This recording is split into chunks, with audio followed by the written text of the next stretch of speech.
I've finished the main storyline of Ghost of Yōtei. I've hit platinum and I've played over 100 hours so far. So in this video, I'm going to share some of the things I wish I knowed earlier so you don't make the same mistakes I did. No spoilers in this video, of course. And let's start by maximizing your combat rotation and understanding it better, and not just aimlessly button bashing or spamming your controller when you get into combat, because getting this right makes the game just way more enjoyable for you when you actually know what you're doing. Firstly, every enemy in this game is vulnerable to a specific weapon stance that you can learn. Those being the katana, the dual katana, the yari or the spear, the kusarigama, and the adachi big boy katana. Now, the game has specific enemy groups which are vulnerable to each of these stances. These are enemies that are equipped with swords, polearms, sickles, shields, and brutes, or sometimes you do get the occasional enemy that's got a mixture of all of these weapon types to make it more difficult for you. So okay then, the katana stance here is best against sword enemies. The dual katana stance beats naginata and spear enemies. Your yari or spear stance keeps those close quarters, sickles, or dagger wielding enemies at range.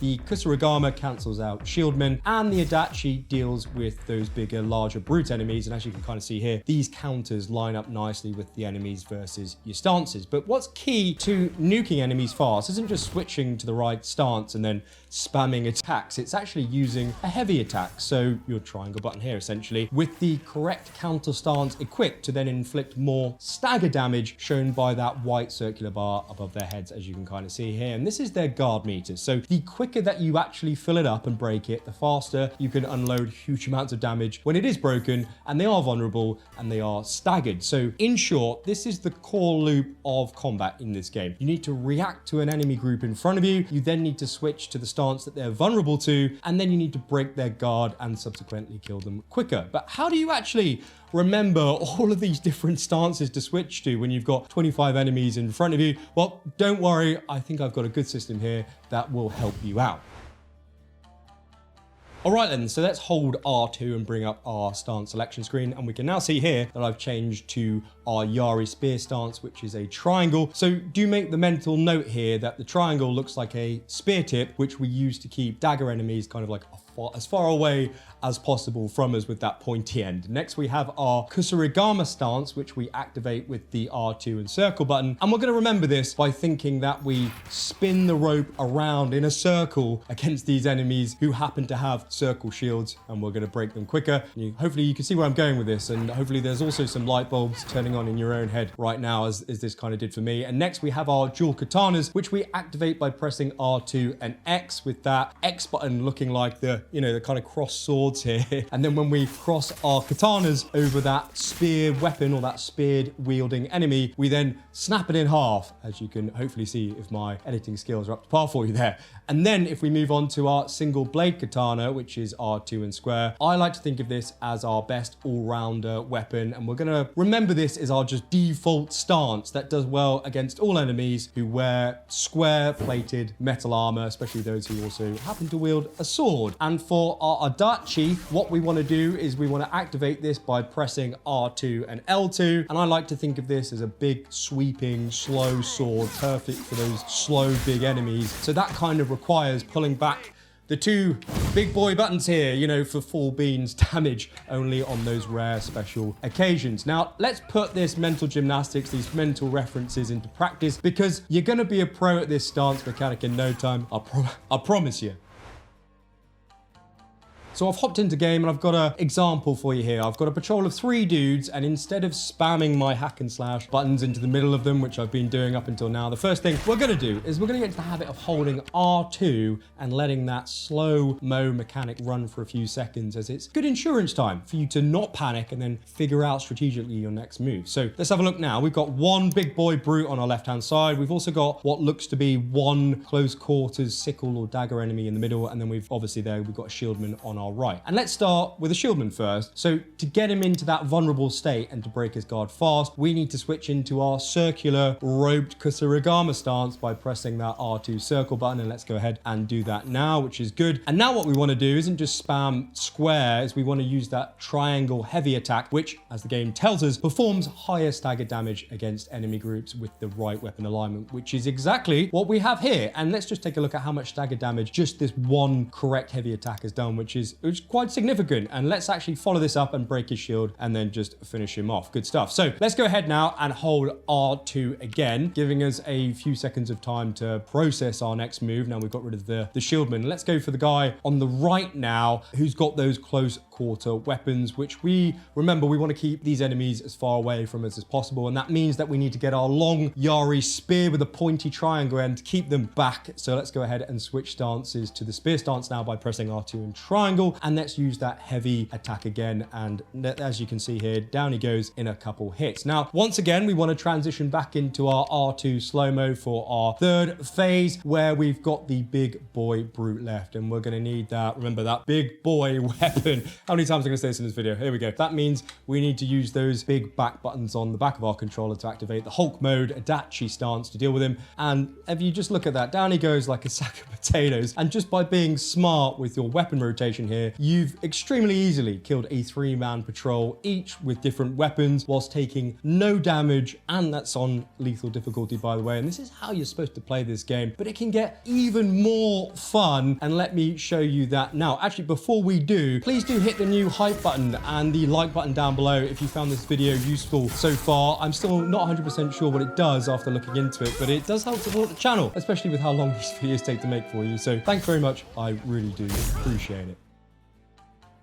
Now, as you become more confident with your stance rotation, you're going to be holding that R2 slow-mo a lot less, and you're going to be switching stances faster, and you're going to be killing enemies in this game a lot more efficiently. And that actually comes in the form of picking up weapons dropped by enemies, which you may have already come across, but don't do what I did early on and start holding L2 to kind of aim and then fire with your R2 button as the game kind of tells you. Instead, what you want to do is you want to hold your R2 button stance again to activate the slow-mo when you've picked up this weapon, and not switch stances, by the way. But then aim Atsu by turning her to each enemy until you get that highlight in white outside them, as you can kind of see here. And this means you've locked onto them, and that's what Atsu is currently looking at. And then after you're happy with your kind of target, you can then press square instead of the R2 button to then throw the weapon at them without missing, unless you are actually the other end of the map. And once you kind of get used to this really does become a great addition to combat. It's really good fun, as you can just R2 pick up a weapon and then square instant throw it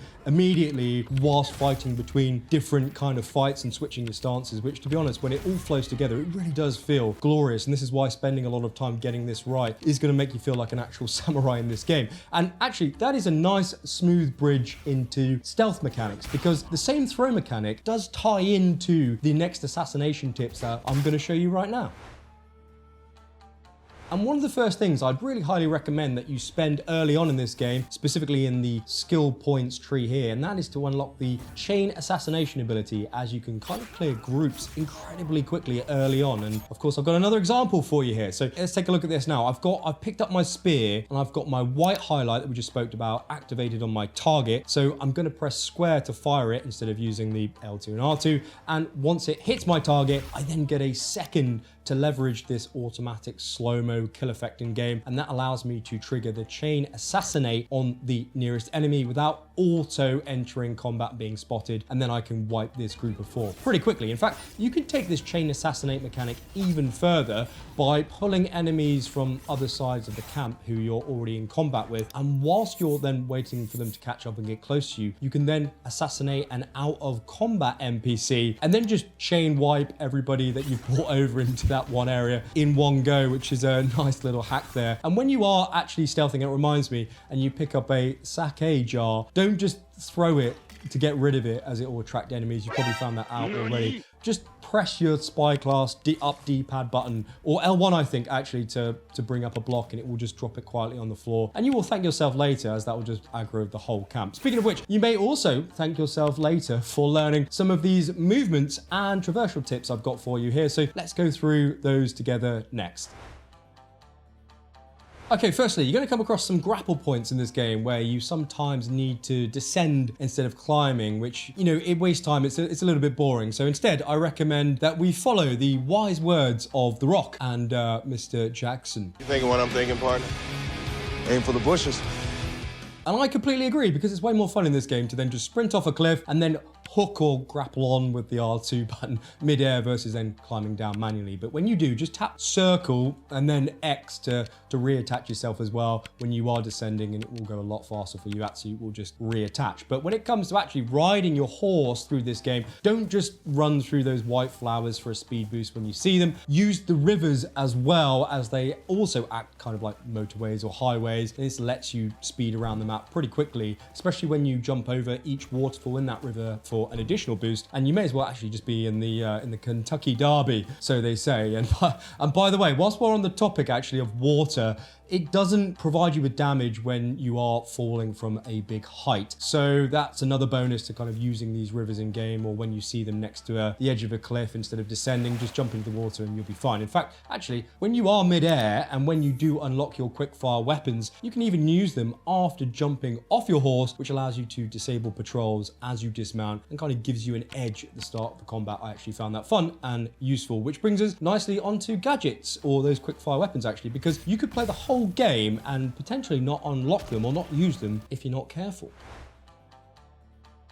Now, to access these quickfire weapons, they do operate in a similar format to your stances. By holding R2, you can see there, you can switch them, where the first 3 gadgets are unmissable if you just follow the main storyline. You may already have them right now. And the first one of those is the Oni's Flame, earned from the Twin Wolves or the Twin Hearts mission in Ishikari Plain. And this sets your weapon on fire, dealing extra damage. And this is really crucially important here. It is unblockable when you do have it active, which means you can just break any enemy's guard with any weapon, which is really overpowered if you use it correctly. Secondly, the Smoke Bomb can be obtained from the Tale of the Kitsune main storyline quest in Teshio Ridge, and this lets you reset stealth essentially for more chain assassinations. Again, very overpowered when you use it properly in combat. And thirdly, in the same region, Hana here, located on your map, I'll put it on your screen for you, will reward you with the Kunai throwing knife that staggers enemies and it interrupts enemies. So you can get these off her immediately before you then start her follow-up quest, where you need to clear all the farms in the region that the Ninetales have repurposed. Now, back in the Yōtei grassland starting region, if you visit the blue flowered cemetery here on your map, you'll find the bounty for Crow Genzo, and when you kill him,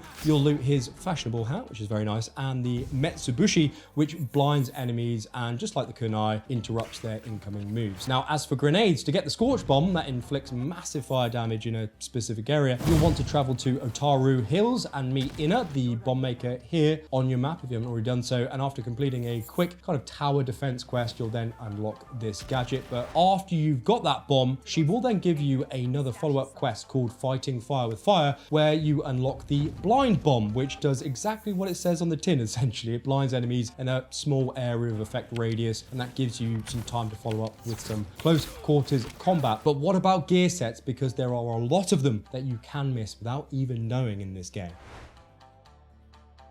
So there's 11 armor sets in total in Yōtei, with 3 earned automatically during the main story and 8 of those additional ones being available in the open world. So yeah, let's run through these swiftly so you know what to look out for, or if you're after a specific armor set, you'll now know how to get it. Firstly, you'll start with your Onryo Armour, and of course it's the only set that upgrades after each main story target kill and not at the blacksmith. Secondly, you'll pick up the Mercenary Attire for completing the Ishikari Plains quest, Belly of the Beast. So just follow the golden leaves here on your map and you will grab it. Thirdly, you'll unlock the Ninetales armor set from the Teshio Ridge quest, Blood on the Snow, at the top of the map here. Now, in the Yōtei grasslands, you can earn 4 more armor sets. You'll get Taro's armor by setting up your first camp, as Taro just kind of swings by, first ally to do so, and he just hands it over to you. You'll also unlock the Bounty Master armor by completing all the bounties for Kojiro at the Shadow Inn here on your map. And once you've handed all of those in, he will then give you a follow-up quest called Soma the Condemned, which rewards you with that armor set. You'll then find the armor of the Undying by heading to the Stone Spire hideout here on your map. And whilst climbing to get to the Altar of Reflection, there's a note not to wake the big bear. So what you're going to do is you're going to wake the big bear with your guitar, or shamisen I should call it, and you're going to speak to this Ronin. Then you're going to travel to Nakagoya Spring in Ishikari Plains to meet Yugetsu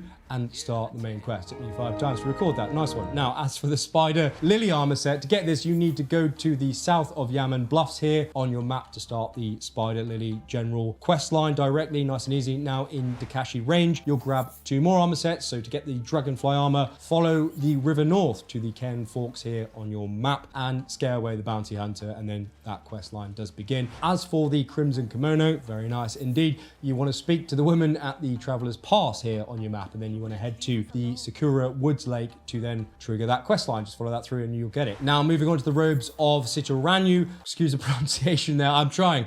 You can get this by traveling to the Nairo Wilds and speaking to Huchi, the Ainu Elder. She'll then invite you to start the Heart of an Ainu quest. Ooh, let's move on there. And that leaves 2 more. The first is unlocking Ginji's guard armor, which can be done after speaking to him at this location in the late game Ashima Coast region. And once you're there, speak to Ginji to start the Pride Before Tea quest, which will reward you with that armor set. And finally, the secret one. You need to finish all 16 hot springs to unlock the Fundoshi armor set, which is more of a cosmetic set. And I'm sure many of you gamers of culture here will be seeking this one out. And that is a nice transition actually into customization details that you need to know in this game. And let's go through some of those together right now.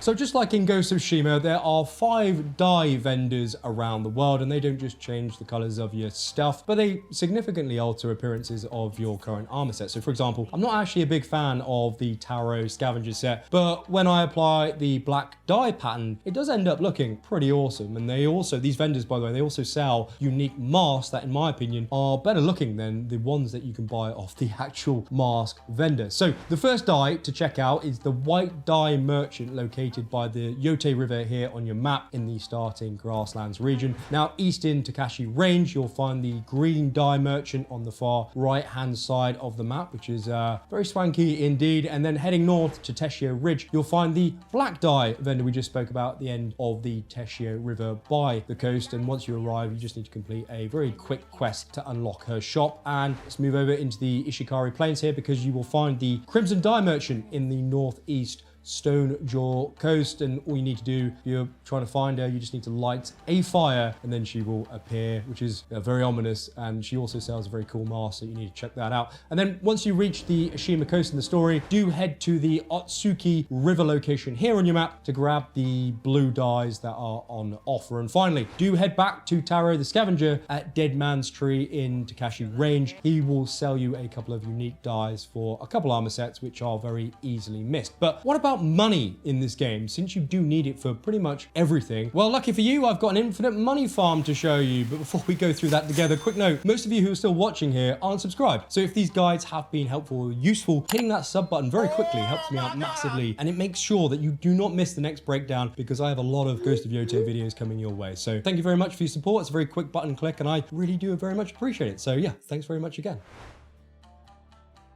Now, believe it or not, I made 33,000 coins in just under an hour by looting this fish multiple times at the Saito recruitment camp in the Yōtei grasslands and then selling it for a big profit. So here is how it all works. Firstly, clear the camp, and once that's done, head to the fire at the back of the compound and you'll see a cooked fish that you can loot. Now, once you do loot it, follow my exact button presses here to maximize your speed to get more money, essentially. So you're going to press start, then you're going to press R1 twice in the settings screen, and then you're going to press triangle to restart from last checkpoint, and then you're going to press X to confirm. Then the game reloads, the fish respawns, and it crucially counts as an additional fish in your inventory. And big thanks to Linus Wilson for actually finding this method for us. It's absolute gold. But why do we do this for loads of fish? Are we just going to sell it to the vendor? Well, yes and no, because we can actually convert them into bigger quantities of other in-game resources that then sell for more. So what you want to do is you want to head to an Ainu trader at the local inn here and then sell all the fish to him in exchange for 5 times the amount of bamboo, as you can also see me do here. And then you want to sell that bamboo back to him for more copper oil, so a nice exchange. And if we just look at my example here, I traded 50 fish for 250 bamboo, and then I switched that bamboo for 250 copper ore. Now next, what we want to do is fast travel to any vendor who isn't the Ainu dude here, as he doesn't deal in coins. A good example is the dye merchants that we just spoke about actually. And then you're going to sell the copper ore for 7 gold each. That then results in 35 coins for each fish instead of just 10 coins if you directly sold it to a vendor, tripling your profit essentially. Now I collected 16 fish in 1 minute for a total of 2.8k coins, which is faster than a bounty contract actually. It means you could earn potentially, depending upon how fast you are, 30 to 40,000 coins an hour, which just solves all of your cold worries in this game, which for such a short amount of time, which is a great place to be in for sure. Now I've made another helpful video like this with even more tips and tricks that I think you'll find useful. So give that a click on your screen or your TV or your phone right now so you can get even more out of this awesome game. And I will see you there in just a second. My big thanks to Nika for helping me make this video for you, and Millicent at the PlayStation team for her continued support. Coffee is on them both, I think, and I will see you in that next video in just a second.